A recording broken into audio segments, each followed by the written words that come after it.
And so we'll go ahead and get started.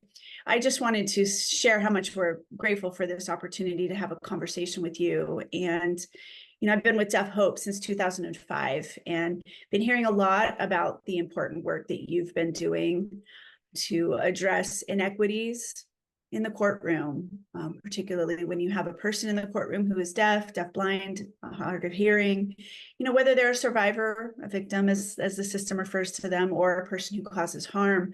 I know that equity and inequity is an important consideration, not just for that individual having access to courtrooms and the language of courtrooms, but also how the legal system at large works and what's expected for their cases. I know that often we, as advocates in the field, see a lot of misunderstandings. We see lack of access in the courtroom, and we see that too often. It's something that most judges that I know of might be aware of generally, but then they don't necessarily go beyond their typical duties or scope. And you have spent the hours, the years of work that it takes to really figure out how to best improve and uplift access for your courtroom. So I first wanted to start off by saying thank you. Oh, well, thank you. I appreciate that. It's been a lot of work. I didn't realize how much I had to learn till I started working on it. But I really have enjoyed this learning so much about deaf culture. And the byword in my courtroom is procedural justice, because if people don't feel like they're being listened to and that they don't have the access, then no matter what the outcome is, they're not going to feel good about that. And they're going to be, for offenders, they're not going to comply with court orders. But if everyone feels that they're being heard and their full rights are being respected, I find we have much better outcomes. So. Yes, exactly.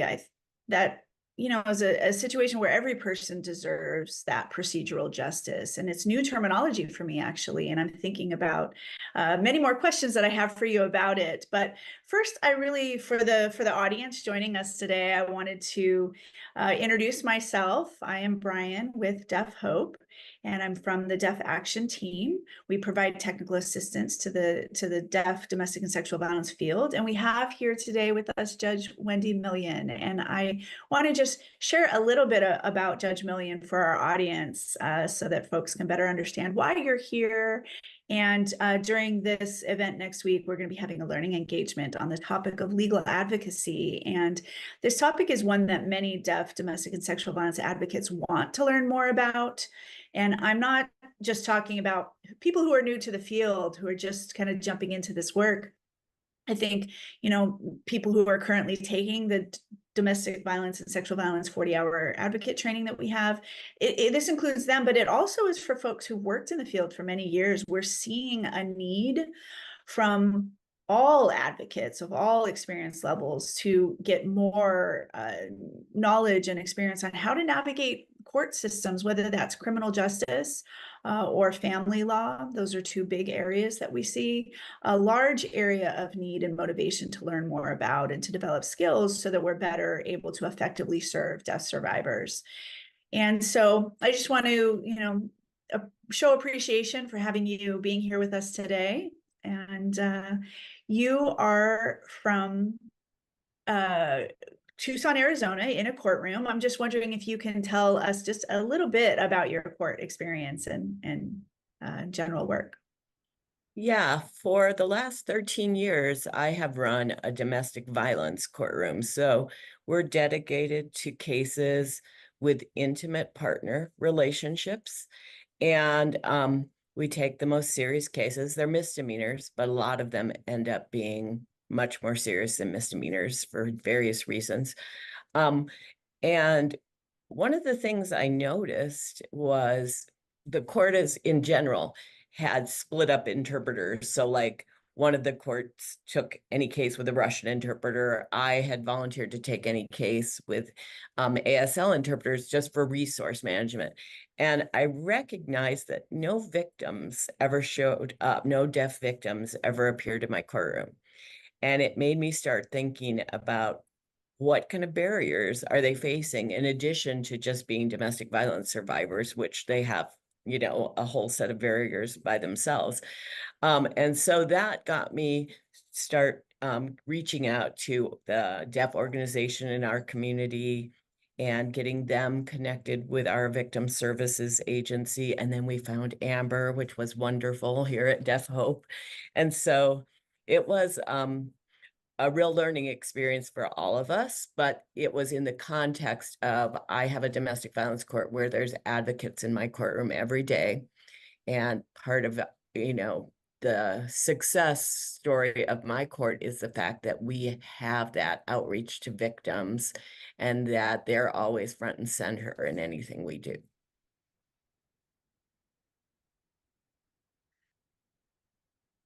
Well, thank you for sharing that. That really helps us to know more about your work. And, you know, by what you just shared, how we see that you're a leading example for other judges in doing this equity work, and how a courtroom can look for deaf survivors and people who have caused harm. You know, I think one lens or one way that we think about, you know, why should they get special treatment? You know, people sometimes argue or object to special considerations. And what we know in our work is that within the context of the courtroom, the playing field is not level, and that deaf, deafblind, hard of hearing survivors and people who cause harm that are court involved experience huge, significant inequities for the reasons that you mentioned, the barriers to systems, and language access is not always there. And you see that there is a huge mismatch between court culture, what we kind of advocates call the culture of the courtroom, versus community experiences and cultural values. And for example, our community way of telling a story is one example. We typically will start from a place that's way back in the past, share all the people that are involved, give a level of detail that sometimes can feel off the point. And that's not often the kind of answer that is expected, you know, from the judge and attorneys in the courtroom, that you're giving way too much detail, you're going way too far in the past. And so that's one example of a cultural mismatch or a cultural you know, disparity, where we as advocates then feel a responsibility to better prepare the survivors in the best ways we can for domestic and sexual violence cases, whether it's protection order hearings. Based on our experience, we try to share what we know and what we can expect for their case. And we hope to help them be better prepared, whether it's through training, you know, about information role playing. Let's ask you a question. What would your answer be? And have the deaf survivor get an opportunity to tap into something that is very traumatic and triggering and painful, and allow them an opportunity to when they tap into that, be able to frame it in a way that their answer matches the expectation of the courtroom. We see a huge benefit in that kind of preparation and work. And so my question really to you with that context, I'm wanted to ask you from a perspective of deaf advocates, what do we need to know about court proceedings, about courtroom processes, about court culture that can better prepare advocates for working with survivors in courtroom settings? That so depends on, you know, the judge and the courtroom. So I guess I'd step back a little and say, if there's anything that your agencies can do to reach out to the courts that you're dealing with and do some education, that would be huge. Because let me just say that when I started working with the deaf community, I thought everybody understood American Sign Language. I thought everybody understood English. I, you know, I didn't know anything about deaf culture at all. And so having our local organization come in and train me, the other judges, and all of our attorneys and court staff was hugely helpful. And so I guess I'd say if you're in a situation where there is a lawyer involved, like a prosecutor, reach out to them as an advocate and explain some of the things that they may not understand about deaf culture. I just really specifically remember that early on, we would have offenders who would say, oh, well, that's just how we get people's attention in the deaf world. We bang cupboards. And then I realized, yeah, but you like tap someone on the shoulder, or you do one thing. You don't like intimidate a survivor by, causing all of this noise and disruption. And if you didn't understand that, you might just say, well, this is like a fight, right? And this is like just someone. And so understanding the different ways that can be used to abuse someone who's deaf or hard of hearing is really important for the judges. I think it's really good that you are preparing the survivors to appear in the courtroom, because it's true, we have a lot of cases. And so when we do protective order hearings, we tend to be like, okay, wait, we need you to get to the relevant facts. We can't hear all this backstory because we've got 3 more cases to hear. So I think that is important, that you talk to your survivors about, you need to, really pay attention to the specific question and answer that specific question. I'm trying to think of the things that,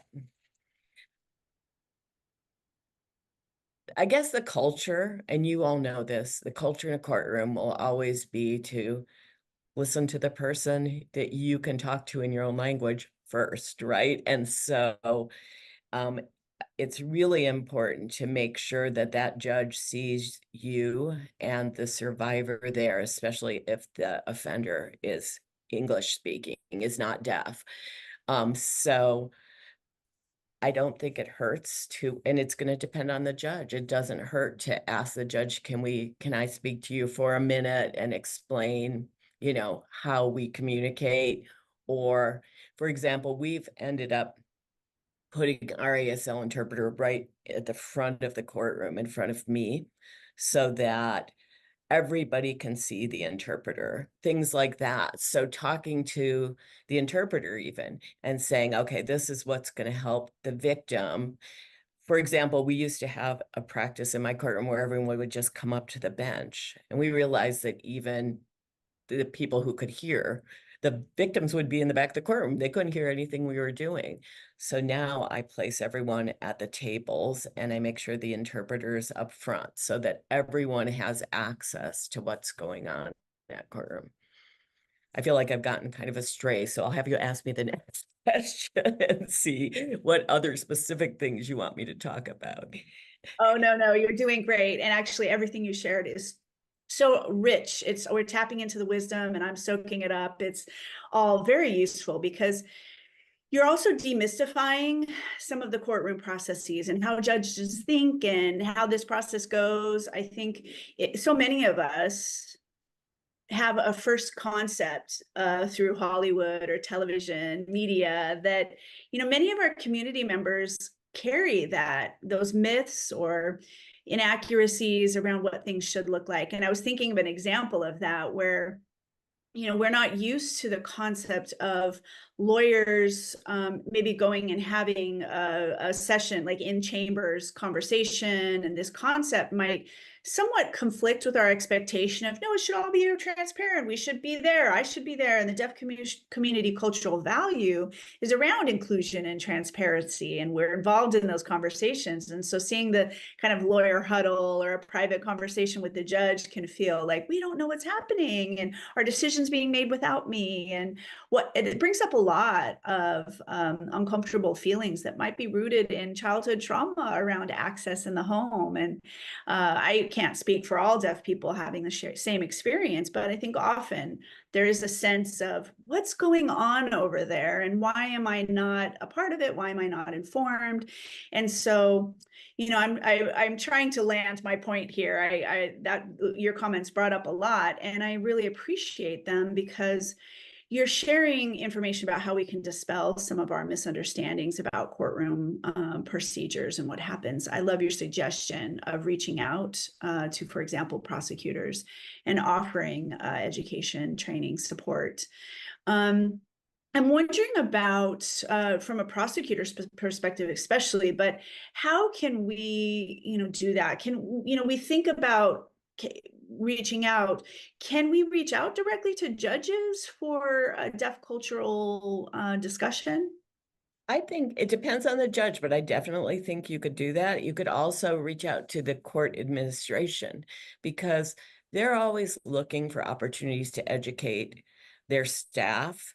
And I will tell you that to me, it's just as important to have staff and police and everyone educated in deaf culture, because the bottom line is if that victim is not treated well from the very beginning, why would she ever come to court? And so I often, oops, sorry, I have my phone on. Why would she, if she's not respected by the police officers and just dismissed because she doesn't, they can't understand what she's saying, why would she come to court? Why would she think it would be any different? And the same thing with if she shows up at the courthouse and security is like, well, we're going to write to you. And if you don't understand what we're saying, then we, can't process you. So to me, it's super important to offer that kind of training to the whole system. One of the best things I think we did was have a courts, cops, and coffee meeting at Community Outreach Program for the Deaf. And we figured if we brought the cops, everybody would come because everyone wants to complain to the cops, right, about how they got a speeding ticket or whatever. And then we also had I had my lawyers, my public defenders, my prosecutors, but I also had our victim advocates, and I had our court staff there to talk about procedures and how to get protective orders. And it was just great. But what I really liked was that our police department sent some of their internal affairs officers to talk to the deaf community and ask them, what are your issues with us? Like, how can we, work with your community better? So, it never hurts to ask these organizations. And like I said, it was super enlightening for all of us when we had these presentations. So things like that, like people, I always have these experiences where deaf people come to court and we are writing them things, right? Because we have a hard time getting interpreters sometimes.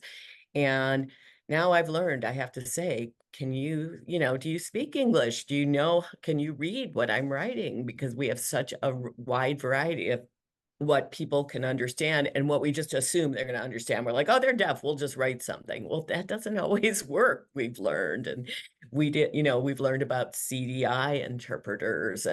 And so, but if you're only dealing with them every now and then, they're just like, oh my gosh, this is going to slow me down. This is a hindrance. And so the more we understand the deaf culture as members of the justice system, the easier it is. And I'm not saying that's right. We should, treat everyone with respect and try and give access. But at the end of the day, everybody's trying to go as fast as they can in these systems. We have so many cases.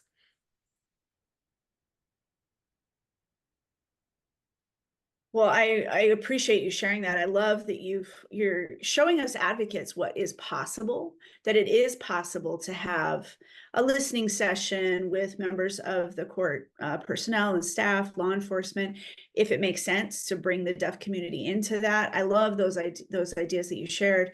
One thing that I noticed myself and in my advocacy experience in court, as you said, each judge responds in different ways. They have their own approaches, and I've noticed that some judges are more willing to, quote unquote, allow an advocate to speak up in a courtroom. And there are other cases, other judges, that there's not the same response, that it can feel somewhat, shut down, that, there's no space for the advocate to share a word at all. And I'm wondering if you might have some tips, suggestions on how, if advocates are finding themselves in a hearing in space where, for example, they haven't been sworn in, if the advocate is noticing that the survivor is really struggling with answering the judge's questions or the attorney's questions, that there's struggles happening, and those could be because of language access. It could be just because of trauma, their traumatic experience, that they're just not able to respond, they're shut down, they're crying, they're flat, they have a flat effect. So specifically, maybe questions aren't coming through to the interpreters exactly clearly in those situations, that they're not able to capture the aim of the question or the response. You get sort of this word salad sometimes because of those barriers, and the aim is not particularly clear. But as an advocate, we know the survivor, we know the process. We can often provide some contextual information, whether that's specific to the survivor or to the process, that could make it more smooth. And as I was saying, sometimes it just feels like we're expected to stay silent. There's no space for us to participate. And so I'm wondering if you have any strategies for how advocates can handle situations like that. What could we do when things aren't clear? How do we kind of chime in or interrupt, even when the judge has maybe said, you can't do that? Over Yeah, to I speak. think that's a hard one because, advocates have really not got a place in the context of those hearings. In Arizona, we have a rule that I helped implement that we can have advocates sit at the table now, but they still can't say anything. I don't think it would hurt to at least say, Judge, could we take a 5-minute recess to let the victim just, reset, have a drink of water. I can see that she's not understanding all the questions. I can't tell you that every judge will allow that. I mean, some judges are very strict. And, part of it's like, okay, this person has an advocate and this person, the other side, may be by themselves, right? So we're trying really hard to keep that neutral stance there.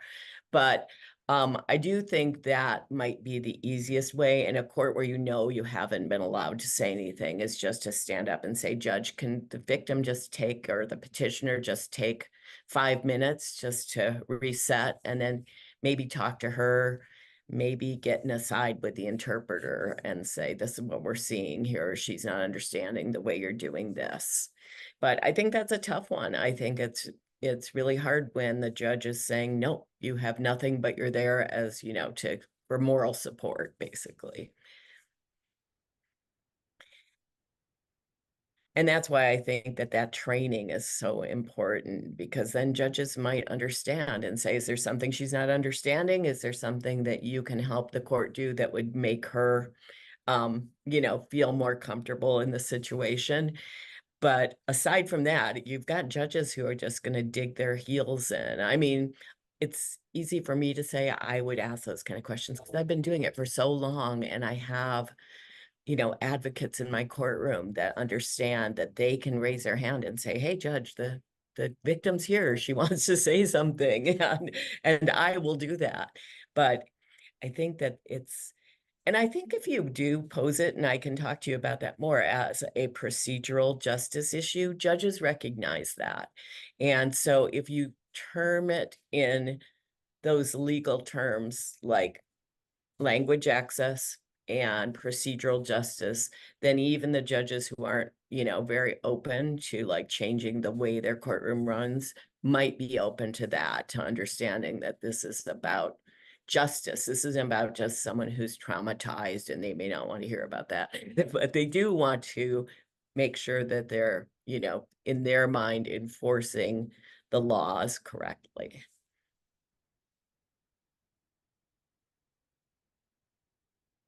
Oh, that is a wonderful tip. Thank you for sharing that, because this is the first time I'm hearing that phrase, procedural justice, that terminology. And so I'm mentally taking notes for myself about using that, because it does come up. It comes up in hearings as I get called to support survivors in DV court or restraining order hearings. It's just a frequent ask from the field, from Deaf Hope, from other organizations to provide that support. We're being called to do that for survivors in DV courtrooms pretty frequently, and that is something that will be helpful. I know that we don't have a lot of time in this conversation, and I could talk to you all day. I wish I could. I want to respect your time. You have covered some significant aspects of, possibilities that advocates can consider when providing support to survivors, but also you've mentioned what we can do to provide education. That educational piece is really important to the judicial staff and attorneys and all the personnel. I was wondering if you could share just a little bit more in our remaining time about how deaf advocates can particularly advocate for survivors who have complex identities. They might be from a specific racial ethnic group. They might have recently moved from another country. They might have a unique language need, intellectual disability, growing up language deprived, and not having access to language in a formal educational setting. There's all these complex identities that can come up frequently in cases. Based on your experience, what are some strategies or recommendations that you'd like to share with us advocates? Oh, those are tough for all of us, I think, because we're talking about like multiple interpretation, right? And forms that aren't accessible and staff that doesn't know what to do. I think that depending on how the court handles those like applications for protective orders where they're just ex parte hearings, um, that I think is a good place to make those inroads, because if you can appear and say, this is what this person needs to appear in the future, or call an office ahead of time and say, I'm bringing in a person who is this and this and this is what they need. I think that would make it much easier for the court to be able to accommodate survivors with those kind of multiple needs.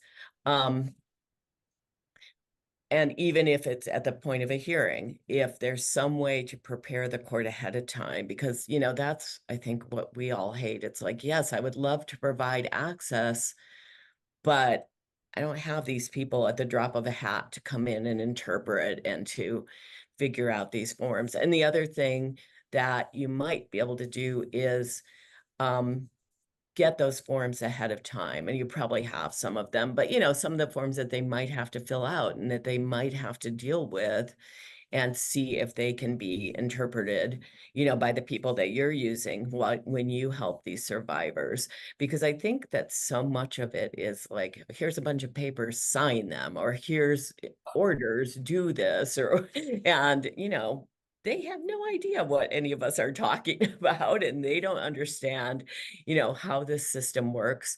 And so many survivors, and especially immigrants, I think, are scared of the system because of where they came from and how the system works and how the law enforcement works.